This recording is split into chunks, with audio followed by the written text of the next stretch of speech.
আসসালামু আলাইকুম। আশা করছি সকলেই মহান আল্লাহ তাআলার অশেষ রহমতে অনেক অনেক ভালো আছেন এবং সুস্থ আছেন। যারা যুক্ত আছেন জানাবেন কথা লেখা ক্লিয়ার কিনা।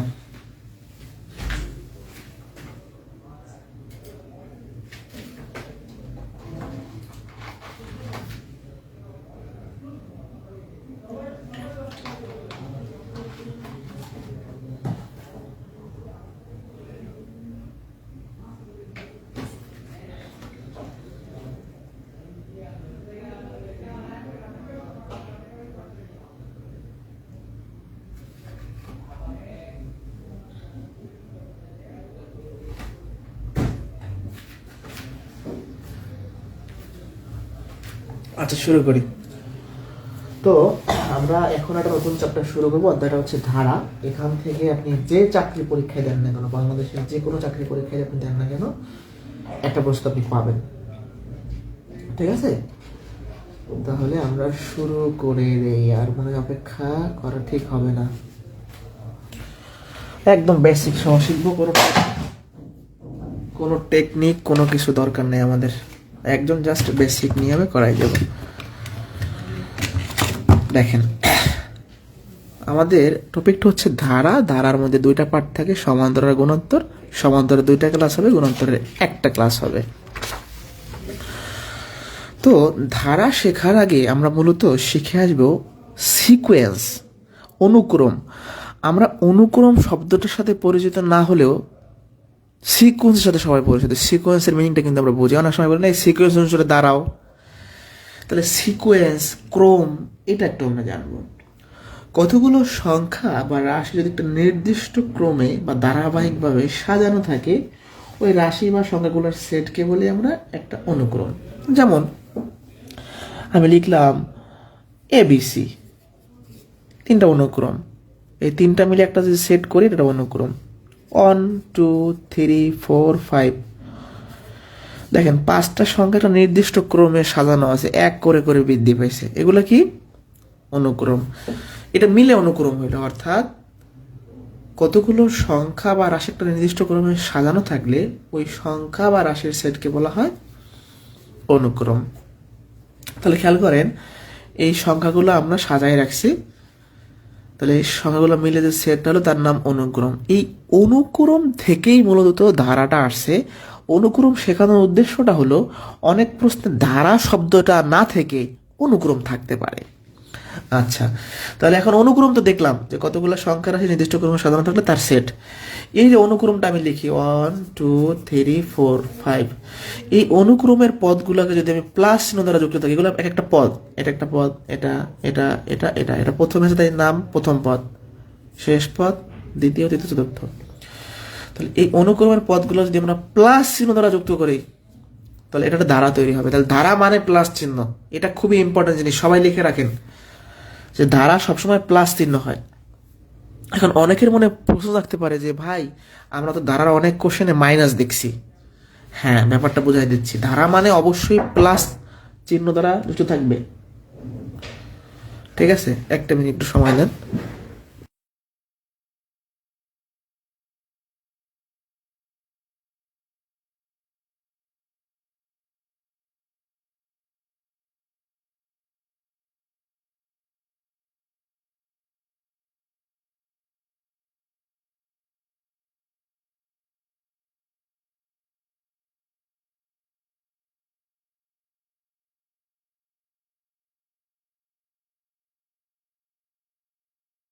দুঃখিত, ক্লাসের মধ্যে একটু ডিস্টার্ব হয়ে গেল।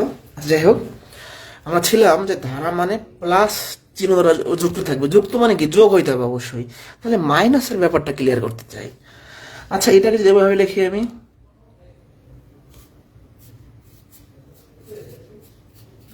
পরীক্ষা এভাবেও থাকতে পারে, এটা একটা ধারা। এখন তাহলে বলতে পারেন যে আপনি তো বলছেন ধারা মানে প্লাস চিহ্ন দ্বারা যুক্ত থাকবে, এখানে মাইনাস কেন? দেখেন এটাকে কি করা যায়।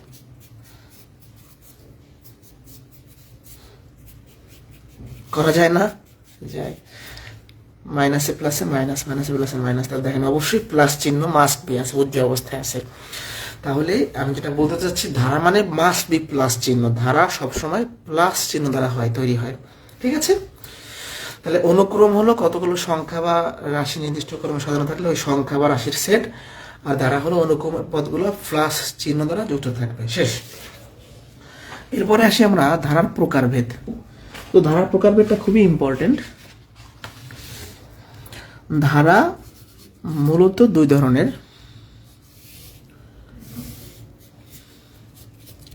সসীম ধারা আর হচ্ছে অসীম ধারা। তাহলে ধারা মূলত দুই ধরনের, সসীম ধারা আর অসীম ধারা। এই সসীম ধারাকে আবার দুইটা ভাগে ভাগ করা হয়, সমান্তর আর গুণোত্তর। আর এই অসীমের মধ্যে অসীম গুণোত্তর আছে, সেটা আমরা পরে শিখবো। তাহলে ধারা প্রধানত দুই ধরনের, সসীম আর অসীম। সসীম বলতে কি, যার শেষ আছে, শেষ জানা যায়। যেমন আমি লিখলাম 2 4 6 8, তার মানে আমি তার শেষ পর্যন্ত জানি। আর আমি যদি লিখি 2 4 6 8 ডট ডট, আমি আর জানি না, মানে শেষ নাই তার। তাহলে একটা ধারা শেষ পদ থাকলে তার নাম হচ্ছে সসীম ধারা, মানে শেষ পদ যদি সম্ভব না থাকলে যদি বের করতে পারে সেটা সসীম। আর অসীম মানে শেষ নেই কোনো, চলতে থাকবে অসীম পথে। এটা তো সবাই বোঝেন। অসীম মানে কি, শেষের সংখ্যাটা আমরা জানি না, তার কোনো শেষ আমি জানি না।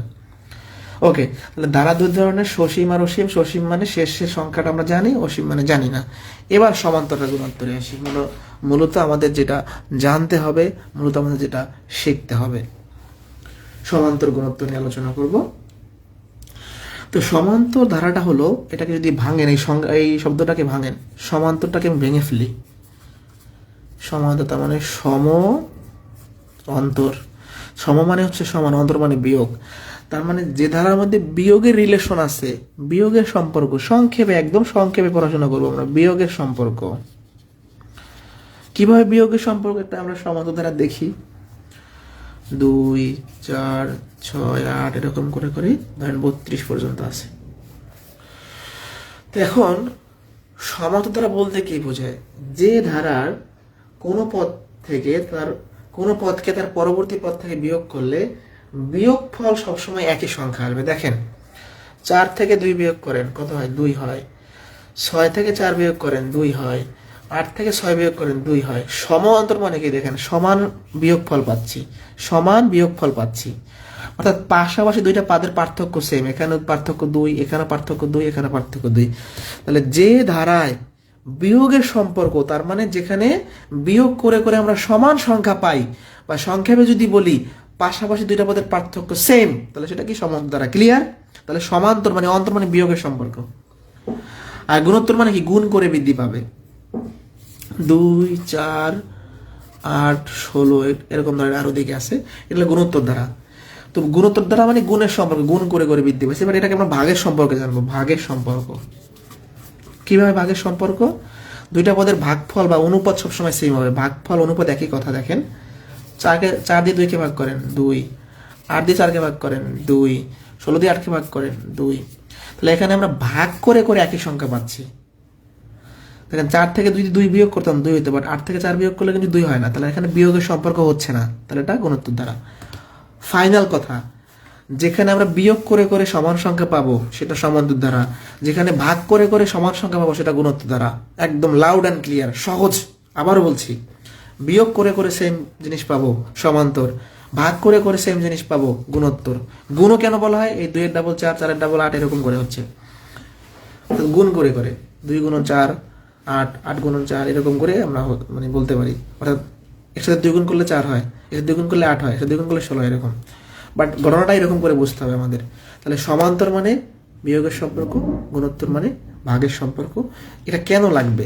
ধারার অনেক কোশ্চেনে এটা বলা থাকবে না যেটা গুণোত্তরের অঙ্ক নাকি সমান্তরের অঙ্ক, মানে সেটা বলা থাকবে না, আপনাকে ধারা দেখে চিনতে হবে। তাহলে ধারা শুরু করার আগে ধারা চেনাটা জরুরি। এই পর্যন্ত ক্লিয়ার কিনা? আমাদের বেসিক আলোচনা শেষ। অনুক্রম পড়াইছি, ধারার পড়াইছি, ধারার প্রকার পড়াইছি, সমান্তর গুণোত্তর পড়াইছি। আমরা এখন আস্তে আস্তে ম্যাথের দিকে যাব।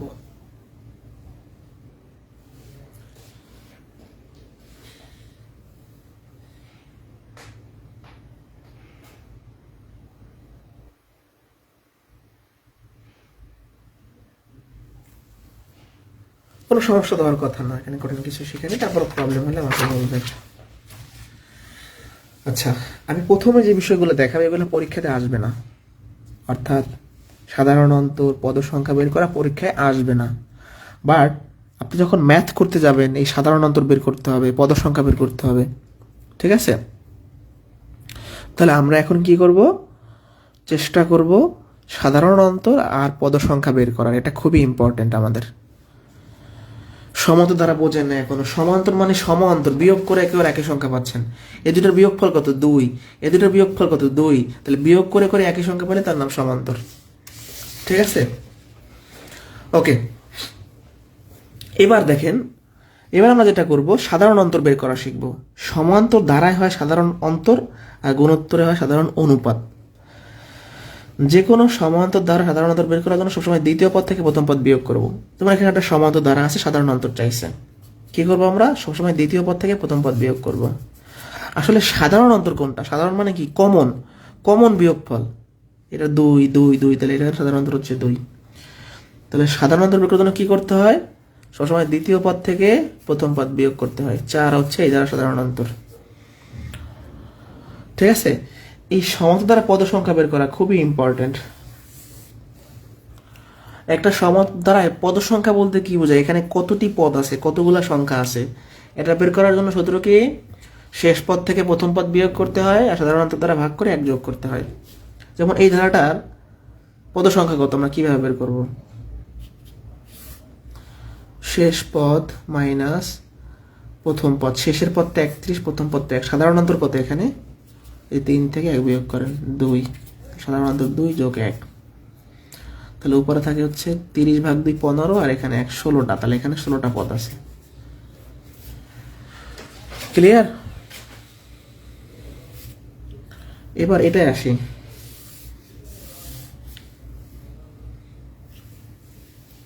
কয়টা পদ সংখ্যা আছে? আমরা কি করব? শেষের পদ থেকে প্রথম পদ বিয়োগ করে সাধারণ অন্তর দ্বারা ভাগ করবো। এই 5 থেকে 1 বিয়োগ করলে কথা হচ্ছে সাধারণ অন্তর হচ্ছে 4 যোগ 1,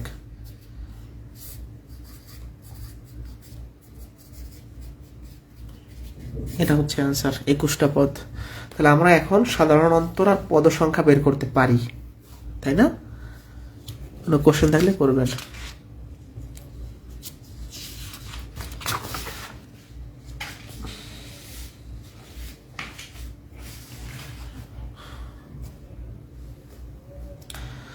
সমান্তর দ্বারা থেকে সবচেয়ে বেশি প্রশ্ন হয় এইগুলা থেকে। এখানে আমি এক্সট্রা একটা সূত্র শেখাবো।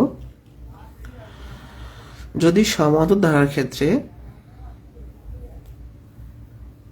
সমষ্টি বের করতে বলে, সমষ্টি আসলে 2 ভাবে বের করা যায়, সেটা আমি দেখাবো। এখন সমষ্টির প্রকারভেদ 2টা। যদি শেষের পদটা জানা থাকে তাইলে এক সূত্র, আবার শেষের পদটা না থাকলে আর এক সূত্র। ধারা খুবই সহজ আবার খুবই ঝামেলার। ধারায় অনেক সূত্র আছে, কোথায় কোন সূত্র ব্যবহার করব এইটা জানাটাই জরুরি আমাদের, যে কোথায় আমি কোন সূত্রটা অ্যাপ্লাই করব। ক্লিয়ার? তাহলে আমরা আগে দেখব যে সমান্তর ধারার ক্ষেত্রে যদি শেষের পদটা আমরা জানি তাহলে কিভাবে যোগফল নির্ণয় করতে হয়, আর একটু পরে জানবো শেষের পদটা না থাকলে কিভাবে যোগফল বের করতে হয়। তো শেষের পদ দেওয়া থাকলে সূত্র হচ্ছে প্রথম পদ যোগ শেষ পদ ভাগ 2 ইন্টু পদ সংখ্যা। তো আমরা প্রথম ম্যাথটা করি। 1 হতে 99 পর্যন্ত যোগফল, এটাও যে কথা, আর এরকম করে করে 99 পর্যন্ত একই কথা। কোশ্চেন এইভাবে হইতে পারে, এভাবে হইতে পারে। তো সমষ্টি বের করি। যেহেতু শেষের পদটা আমি জানি, এই সূত্রটা অ্যাপ্লাই করতে হবে। প্রথম পদ হচ্ছে 1, শেষ পদ 99 ভাগ 2। সোজা কথা গড় বের করা লাগে, প্রথম আর দ্বিতীয় শেষের পদ যোগ করে গড় বের করতে হয়। এই দেখেন এখানে মান বসাচ্ছি আমরা। প্রথম পদ কত? 1, শেষ পদ কত? 99 ভাগ 2। এখন পদ সংখ্যা। পদ সংখ্যা বলতে বোঝায় যে এখানে কতটা পদ আছে, মানে এরকম করে করে শেষ পর্যন্ত কয়টা হবে, এরকম করে কয়টা হবে, মানে এই ধারাটার মধ্যে কয়টা সংখ্যা আছে। তাহলে দেখেন ভালো করে খেয়াল করেন, এখানে আমরা দেখতে পাচ্ছি সিরিয়ালে 99 পর্যন্ত আছে, তার মানে 99 সংখ্যা, 99টা পদ আছে। আমি যদি ধারাটা দেখে বলতে পারি ভালো কথা, আর না বলতে পারলে এই সূত্র ব্যবহার করে পদ সংখ্যা বের করতে হবে। আরেকবার আমি এখানে দেখেই বলতে পারতেছি, কারণ এগুলো ক্রমিক সংখ্যা, দেখেই বলতে পারতেছি এখানে 99টা পদ হবে, তাহলে এখানে 99 লিখলাম। যদি না বলতাম যদি দেখে না বলতে পারতাম, যেমন এই ম্যাথটা আমি দেখে বলতে পারবো না, তখন আমি কি করব, তখন আমি এই সূত্রের মাধ্যমে পদ সংখ্যা বের করব। আর যদি আমি দেখেই বলতে পারি কয়টা পদ আছে, তাহলে আর প্রয়োজন নাই টাইম নষ্ট করার আমার। তাহলে এখানে 50 গুণ 99, তাহলে 3950 হবে। এই 50 আর এখানে 100 এর হয়তো 5000, একটা 50 কম মানে 4950। আচ্ছা, এটা ক্লিয়ার। শেষ পদ দেওয়া থাকলে সমষ্টি বের করার সূত্র এইটা। এখন পদ সংখ্যাটা আমাদের আলাদা করে বের করা লাগে না, কারণ আমরা দেখে বলে দিছি। এখন এখানে আরেকটা জিনিস শেখাবো, একটা সূত্র, এটা শিটে লিখে রাখেন। 1 + 2 + 3 আপ টু n, এই দ্বারা সমষ্টি হচ্ছে, এরকম ক্রমিক সংখ্যার যদি যোগফল বের করতে বলে, ক্রমিক সংখ্যার যোগফল বের করার জন্য সূত্র হচ্ছে এইটা। এই ম্যাথটা এই সূত্র দিয়েও করা যাবে। n × n + 1 / n হচ্ছে শেষের পদ। তাহলে দেখেন 99 গুণন 99 যোগ 1/2, যে n এর মানটা হচ্ছে 99, এটা বিকল্প একটা নিয়ম আর কি। 50। তাহলে এটা কখন এরকম ক্রমিক ধারা থাকলে, এটা সবাই শিটে লেখেন, এইখানে লিখে রাখেন, সবাই শিটে লিখে রাখেন যে এটা হচ্ছে ক্রমিক সংখ্যার যোগফল বের করার সূত্র। এক্সট্রা শিখাইলাম আর কি, এটা জেনে রাখেন, লাগবে কাজে। মূলত এটা দিয়েই করে, বাট আমি একদম ভেজালটা একসাথে ক্লিয়ার করতে চাচ্ছি। ওকে, আমি যেখানে ছিলাম, তাহলে আমরা একটা ম্যাথ করলাম, এইটা একটু আসি। এখানেও আমাদের যোগফল চাইছে, এটা অবশ্যই সমান্তর ধারা। আমাদের এটা কোশ্চেন দেখে আগে চেক করতে হবে সমান্তর না গুণোত্তর। শুরু করি, শেষ পদ আর এটা হলো প্রথম পদ, তাহলে প্রথম পদ যোগ শেষ পদ ভাগ 2 ইন্টু পদ সংখ্যা। আমি এই কোশ্চেনটা দেখেই বলতে পারছি 99টা পদ আছে, কারণ এখানে সিরিয়ালি আছে। বাট এখানে আমি দেখে বলতে পারতেছি না, আমি আসলে জানি না যে এখানে কয়টা পদ আছে, কারণ এলোমেলো ভাবে আছে, অর্থাৎ মাঝখানে আমি জানি না। এখানে সিরিয়ালি ছিল তাই বলতে পারছি। তো যখনই বলতে পারবো না, তখন এই পদ সংখ্যা বের করব। শেষ পদ 81, প্রথম পদ 1 ভাগ সাধারণ অন্তর, 5 থেকে 1 বিয়োগ করলে 4, এই যে সাধারণ অন্তর কত, 4 যোগ 1 21, তাহলে এখানে হবে 21। যারা বুঝতে পারিনি, আবার ব্যাপারটা হচ্ছে এই ম্যাথে কেন পদ সংখ্যা বের করলাম না, আর এই ম্যাথে কেন পদ সংখ্যা বের করলাম, এই সূত্রের জন্য লাগতেছে। এই ম্যাথে বের করছি কারণ আমি গুনে গুনে বলতে পারতেছি না, আর এটা দেখেই বলতে পারতেছিলাম। এই হলো পার্থক্য।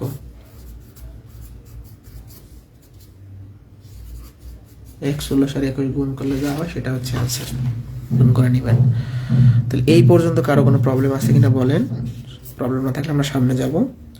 তাহলে সমান্তর ধারার যোগফল আমরা বের করতে পারি দুই ভাবে।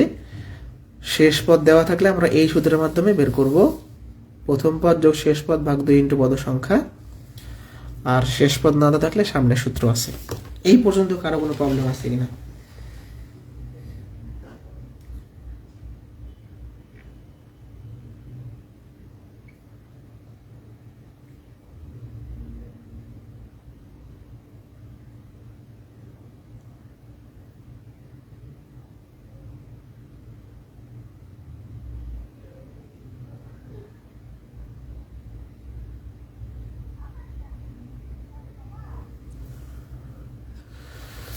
ওকে, আরো একটা কোশ্চেন দেখি, 36তম বিসিএস আসছিল। তো এটা একটা সমান্তর দ্বারা যোগফল বলছে, যখনই শেষ পদ আছে তখন আমাদের ওই সূত্র। তাহলে প্রথম পদ যোগ হচ্ছে শেষ পদ ভাগ সাধারণ অন্তর, 3 থেকে 1 বিয়োগ করলে 2, সাধারণ অন্তর না, এখানে ভাগ হচ্ছে পদ আগে 2, এটা সূত্রেরই 2 আসবে। সূত্রটা কি? প্রথম পদ যোগ শেষ পদ ভাগ 2। এখন কয়টা পদ আছে আমি জানি না, কয়টা পদ আছে আমি জানি না, ঠিক আছে। এখন পদ সংখ্যা বের করতে হবে। পদ সংখ্যা সূত্র কি ছিল? শেষ পদ মাইনাস প্রথম পদ ভাগ সাধারণ অন্তর, সাধারণ অন্তর হচ্ছে 2 যোগ হচ্ছে 1, মাইনাস আর মাইনাসের মানে -2, উপর থেকে 2 কমন নেন, এখান থেকে 2 কমন দিলে একটা x থাকবে, এখান থেকে 2 কমন দিলে -1 থাকবে, x - 1 + 1 x। তাহলে হিসাব করলে আমরা দেখতে পাচ্ছি x সংখ্যক পদ আছে, তাহলে পদ সংখ্যা হচ্ছে x। এরপর 2x - 1 + 1 কাটা যায়, টু টু কাটা যায়, তাকে এক্স গুণন এক্স, তার মানে এক্স স্কোয়ার হচ্ছে অ্যান্সার। এটা কিন্তু 36তম বিসিএসের প্রিলিতে আসছে। তাহলে এতক্ষণ এই যেমন এই ম্যাথটার যোগফল বের করছেন এই সূত্রের সাহায্যে, প্রথম পদ যোগ শেষ পদ ভাগ 2 ইন্টু পদ সংখ্যা। কিন্তু এখানে শেষ পদ দেওয়া ছিল বিদায় আমরা এই সূত্র করছি, আর শেষ পদ যখন না দেওয়া থাকবে তখন আমাদের এই সূত্রের মাধ্যমে করতে হবে। এটাকে বলা হয় সমান্তর ধারার এন সংখ্যক পদের সমষ্টি। বাট এভাবে বললে অনেকে বুঝবেন না, এই কথাটা বললে অনেকে বুঝবেন। এটা আমার নিজের বানানো কোনো সূত্র না, এটা হুবহু বোর্ড বইয়ের সূত্র, 9-10 বোর্ড বই থেকে আমরা নিছি। এটা শিখতেই হবে, এটা কঠিন মনে করা যাবে না। এস অফ এন মানে সামেশন অফ এন, অর্থাৎ এন সংখ্যক পদের সমষ্টি বের করার সূত্র হচ্ছে n/2 × 2a + n - 1/d। একদম মুখে মুখে থাকতে হবে, ঠোঁটের আগায় থাকতে হবে। এ মানে হচ্ছে প্রথম পদ, ডি মানে ডিফারেন্স মানে সাধারণ অন্তর, এন হচ্ছে পদ সংখ্যা। ধারার যত সূত্র থাকবে সেখানে এ মানে প্রথম পদ, ডি মানে সাধারণ অন্তর, এন মানে পদ সংখ্যা। এই ধারাটা 9টা পদের সমষ্টি। দেখেন শেষের পদটা আপনি জানেন না, আর এখানে শেষের পদটা জানেন, তাহলে এখানে এক ধরনের সূত্র, এখানে আরেক ধরনের সূত্র। এভাবে একদম ক্লিয়ার কনসেপ্ট নিয়ে পড়তে হবে। একজনে বলছেন 2x হলো না কেন, কোথায় 2x হয় নাই? x আর x গুণ করলে কি 2 হয়? এটা গুণ চিহ্ন, x স্কোয়ার হয়, 2x কেন হবে? কোথা থেকে আবার 2x নিয়ে আসলেন? x আর x গুণ করতেছেন, x স্কোয়ার হবে, 2x কেন হবে? এটা কি যোগ করছেন আপনি? এটা কি এক জিনিস? x আর x যোগ করা 2x, আর x আর x গুণ করা x স্কোয়ার, এটা সম্পূর্ণ আলাদা জিনিস না, গুণ আর যোগ। ওকে, যেখানে ছিলাম শেষ পদ থাকলে এক সূত্র, শেষ পদ না থাকলে আর এক সূত্র। তো আমরা সূত্রটাকে লিখি n/2 × 2a + n - 1/d। এখন দেখি কি কি দেওয়া আছে। প্রথম পদ 8, সাধারণ অন্তরটা বের করি, দ্বিতীয় পদ থেকে প্রথম পদ বিয়োগ করতে হবে 8। n এর মানটা কত? 9টা পদের সমষ্টি, তাহলে পদ সংখ্যা হচ্ছে 9।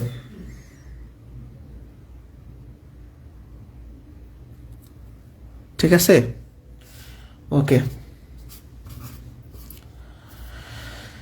এর মানটা বসাই, এর মানটা 9, এর মানটা হচ্ছে 8, 9 - 1 ইন্টু ডির মান কত? 8। এর মান বসাইছি, ডির মান বসাইছি, এর মান বসাইছি, সব এ ডি এর মান বসাই দিছি। দেখেন আর কোনো কাজ নেই আমাদের। আর দেখুন 16, এখান থেকে কত? 9 থেকে 1 বিয়োগ করলে 8 8 64। ঠিক আছে, এরপর আমরা যদি যোগ করে দেই 64 আর 16, তার মানে হচ্ছে 80, নাকি 80 না? কত হয়? 40, 360 হচ্ছে आंसर। পদ সংখ্যা বলতে কি বোঝায়? এখানে কয়টা পদ আছে? ধরেন আমি কয়েকবার বললাম পদ সংখ্যা বলতে কি বোঝায়। ধরেন 1 2 3 4 5, 1 2 3 4 5টা, এখানে 5টা পদ আছে, এটাই হলো পদ সংখ্যা। মানে একটা ধারায় যে কটা সংখ্যা থাকে, মানে যে এটা একটা পদ, এটা একটা পদ, এটা একটা পদ, এটা একটা পদ, এটা একটা পদ, তাহলে একটা ধারায় 5টা পদ থাকলে তার 5টা পদ সংখ্যা, একটা ধারায় 10টা থাকলে 10টা পদ সংখ্যা। এই তো 9টা পদের সমষ্টি, তার মানে পদ সংখ্যা হচ্ছে 9। 9টা পদ আপনার লাগবে এখানে। ঠিক আছে,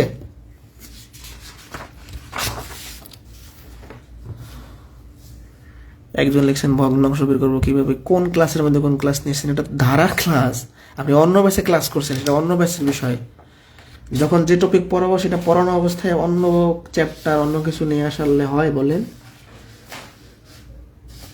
তো ক্লাস শেষে আগে যেটা শুরু করছি শেষ করবো। আপনি অন্য ব্যাচের ক্লাস দেখেছেন, এই জন্যই তো ঝামেলা। একজনকে 2টা ব্যাচে অ্যাড করে দিলে আবার ঝামেলায় পড়তে হয়। সমান্তর ধারার n-তম পদ নির্ণয়। একটা ক্লাস যখন শুরু করব, ওই টপিকটা যখন পড়াবো, তারপরে আগের ক্লাসে যদি কোনো সমস্যা থাকে সেটা তারপরে, এর আগে না। ঠিক আছে, সমান্তর ধারার n-তম পদ নির্ণয় বলতে কি বোঝায়? কোন সমান্তর প্রগমনে, এই ধারা প্রগমন এভাবে কথা থাকতে একই কথা, প্রথম দুইটি সংখ্যা 5 ও 17, তবে তৃতীয় সংখ্যাটি কত? এটার বাইরে মনে করতে পারেন, এক্সট্রা একটা কোয়েশ্চেন, এটা আমরা সলিউশন করি আগে।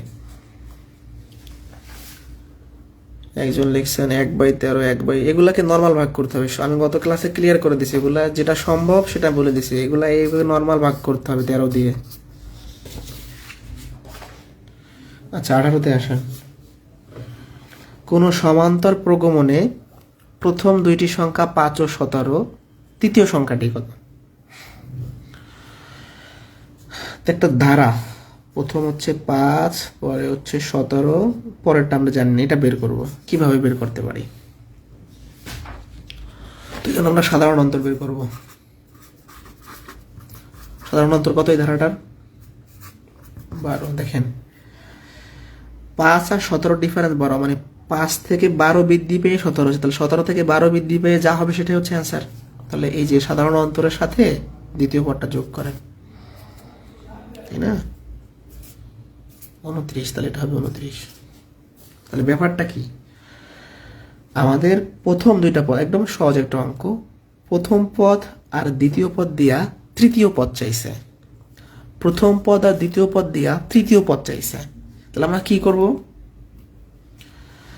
5 থেকে 17 হয়েছে মানে 12 বাড়ছে, তাহলে 17 থেকে 12 বাড়াইলে কত হয়? 29, তাহলে সেটাই তৃতীয় পদ হবে। মুখোমুখি হিসাব করতে হবে এটা, হ্যাঁ হ্যাঁ একদম মুখোমুখি। আর একবার দেখেন, প্রথমটা ছিল 5, পরটা ছিল 17, পরটা কত আপনি জানেন না, তাহলে 5 থেকে 17 মানে কি? 12 বৃদ্ধি পাইছে, তাহলে 17 থেকে 12 বৃদ্ধি পাওয়া মানে 29 হবে। এটা এক্সট্রা কোশ্চেন, এর বাইরে। এবার আসি সমান্তর ধারার এনতম পদ নির্ণয়। এটা বলতে কি বোঝা? আমি বললাম কি, একটা ধারা দিয়ে বললাম যে ভাই 15 নম্বর পদটা কি, 100 নম্বর পদটা কি, মানে একটা পদের মান বের করা। এতক্ষণ আমরা শিখছি সমষ্টি বের করা, 8টা পদের সমষ্টি, 10টা পদের সমষ্টি, 99টা পদের সমষ্টি, এতক্ষণ যোগফল বের করছি। এবার এই ধারাটা যদি আমি আগাই, 15 নম্বর সংখ্যাটা কি হবে সেটা আমি বের করতে চাই, তখন সূত্র হচ্ছে a plus n minus 1 into D, একদম মুখস্থ করে ফেলতে হবে। তো যেমন আমাকে বলছে কি, এই ধারাটার 15তম পদ কত, যখন এরকম পদ বের করতে বলবে, পদ, যখন আমরা কি করব, এই সূত্রটা অ্যাপ্লাই করবো। সূত্রটা কি? n minus 1 into D. A হচ্ছে প্রথম পদ, তাহলে এই ধারার প্রথম পদ কত? 7। ডি হচ্ছে সাধারণ অন্তর, তাহলে 13 থেকে 7 বিয়োগ করেন 6। আর এন এর মানটা কি বলছে? 15 পদ, তাহলে এন এর মানটা হচ্ছে 15, জাস্ট বসাই দেন। এর মানটা কত? 7। তারপর হচ্ছে ডি এর মানটা কত? 6। থাকে কত? 14, আর থাকে কত আপনার 6, তাহলে কত? 6 সাথে 84, তাহলে 7 যোগ 84 91। তাহলে এই ধারার 15তম পদ হবে 91।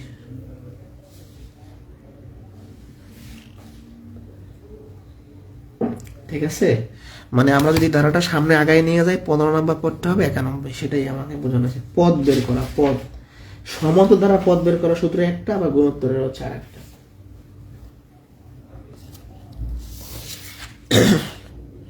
ঠিক আছে, তাহলে এবার পদ বের হচ্ছে কত? 91, অর্থাৎ 15তম পদ ইজ ইকুয়াল টু 91। এই 20 আর 21-এর মধ্যে পার্থক্য খুঁজব।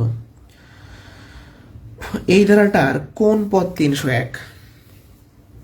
এই প্রশ্নটা এন এর মান 15 দেওয়া ছিল, পদের মান বের করতে বলছে, আর এখানে এন এর মানটা দেওয়া নাই, কিন্তু পদটা দেওয়া আছে। দেখেন কয়টা পদ সেটা বলা আছে, 15টা। এন এর মান দেওয়া ছিল, কিন্তু 15 নম্বর পদ কি সেই পদের মান দেওয়া ছিল না। আর এখানে পদের মান দেওয়া আছে, যে পদের মান দেওয়া আছে, কিন্তু পদ কোনটা, কত নাম্বার, সেই নাম্বারটা দেওয়া নাই, নাম্বারটা বের করতে হবে। এখানে নাম্বার দেওয়া ছিল, পদ বের করছি। আর এখানে নাম্বারটা মানে দেওয়া নাই, কিন্তু পদ দেওয়া আছে। দেখেন 301 হবে, এটা আমরা জানি, কিন্তু কত নাম্বার সেই নাম্বারটা দেওয়া নাই। এখানে নাম্বার দেওয়া ছিল, এখানে নাম্বার দেওয়া নাই, মানে এখানে এন দেওয়া ছিল, এখানে এন দেওয়া নাই। আমাকে বলছে এই ধারাটার কোন পদ 301, আমি জানি না, আমি ধরি এন তম পদ হবে 301। ভালো করে বোঝেন, এই দুইটা প্রশ্ন একসাথে রাখার কারণ কি, আর একবার ক্লিয়ার করি। এই ধারাটার 15 নম্বর পদ চাইছে, তাহলে এন এর মানটা 15, এখানে এন এর মান দেওয়া ছিল। ধারাটার কোন পদ 301, তার মানে এন এর মানটা দেওয়া নেই। বুঝতে পারছেন? এন এর মান দিয়া পদের মান চাইবে, পদের মান দিয়া এন এর মান চাইবে। এন তম পদের সূত্র কি? এর মানটা কত? 4, এন এর মানটা তো আমরা জানি না। ডির মানটা কত? 7 থেকে 4 বিয়োগ করলে 3, তাহলে 4 3n মাইনাস 3, 4 থেকে 3 বিয়োগ করলে 1, 3n ইকুয়াল টু কত হবে? এই 1 এই পাশে বিয়োগ হবে,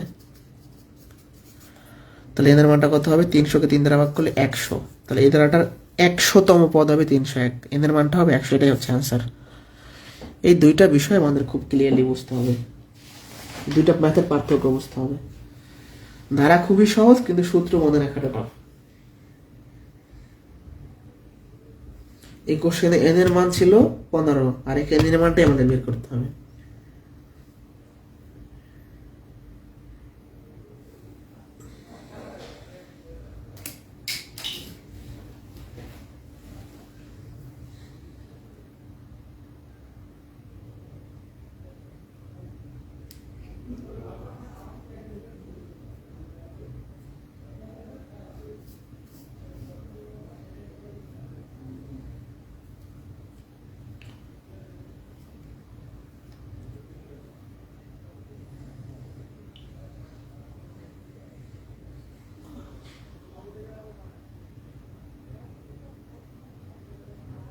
ক্লিয়ার কিনা? কোশ্চেন আছে কোন এখানে? এটা বুঝিনি এমন কেউ থাকলে বলেন, আর বুঝলে আমি সামনে যাব। এটা ক্লিয়ার কিনা? ধারা কঠিন মনে করার কিছু নাই, খুবই সহজ জিনিস, জাস্ট সূত্রে বসাইতে হবে না। এখানে 15 নম্বর পদটাকেই চাইছে 91, আর এখানে কোন পদটা 301 হবে সেটা বের করলাম। আমরা 100 নম্বর পদটা 301 পাবো। বুঝছেন কিনা? কমেন্ট তো পাচ্ছি না আপনাদের, একটু ল্যাপটপে দেখি কমেন্ট।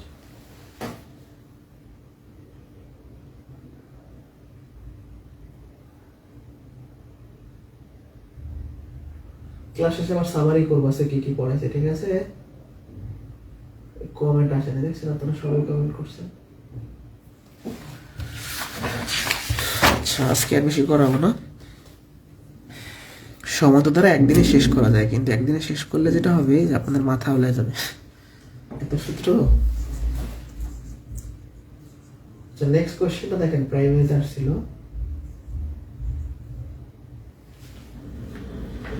একটি সমান্তর ধারার সাধারণ অন্তর 9 এবং সপ্তম পদ 60 হলে 12তম পদটা কত? Important question.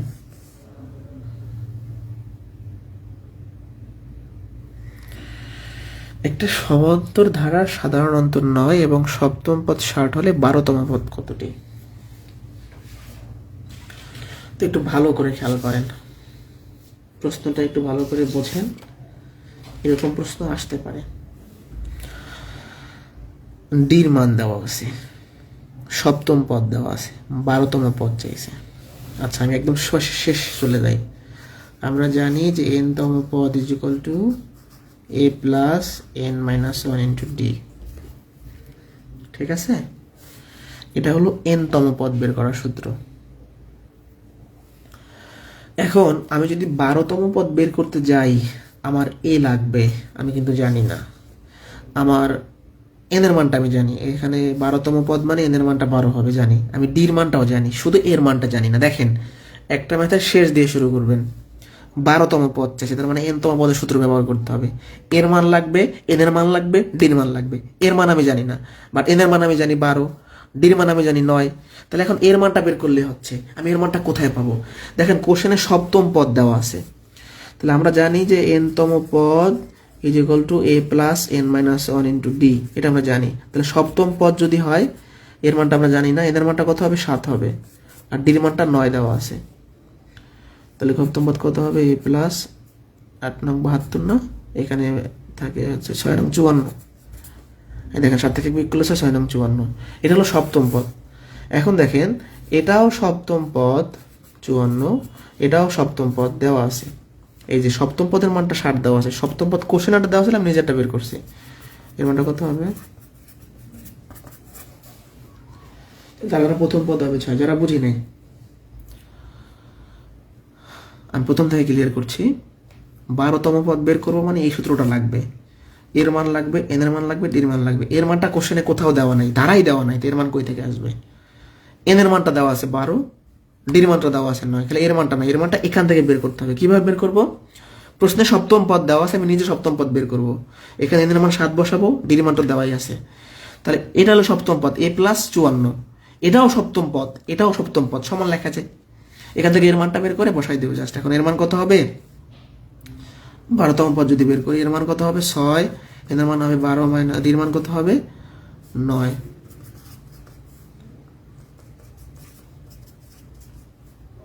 9 11 99, তাই না?